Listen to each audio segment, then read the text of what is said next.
வீட்டில் ப்ரெட்டு வாங்கும்போது மறக்காமல் இந்த ப்ரெட் சில்லியை ட்ரை பண்ணி பாருங்கள். ரொம்ப சூப்பராக இருக்கும். சிம்பிளாக பண்ணிடலாம். எப்படி பண்ணலான்னு பார்க்கலாமா?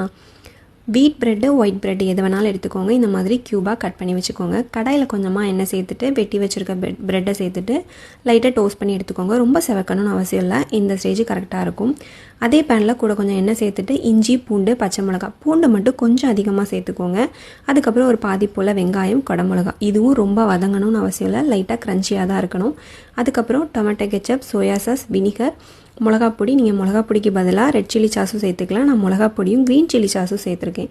இதையும் சேர்த்துட்டு நல்லா மிக்ஸ் பண்ணி விடுங்க. அதுக்கப்புறம் கார்ன்ஃப்ளவர் கரைச்சி வச்சுருக்கேன். அது ஒரு 3 டேபிள் ஸ்பூன் சேர்த்துட்டு கொஞ்சமாக உப்பு சேர்த்து நல்லா மிக்ஸ் பண்ணி ஒரு கொதி வந்ததுக்கப்புறம் நம்ம எடுத்து வச்சுருக்க ப்ரெட்டை சேர்த்துட்டு நல்லா மிக்ஸ் பண்ணி விடுங்க. ஒரு மீடியம் ஃப்ளேமில் ஃபஸ்ட்டு மிக்ஸ் பண்ணிவிட்டு அதுக்கப்புறம் கடைசியாக ஹை ஃப்ளேமில் நல்லா மிக்ஸ் பண்ணி வரும்போது அந்த மசாலாலாம் ஒட்டி வரும்.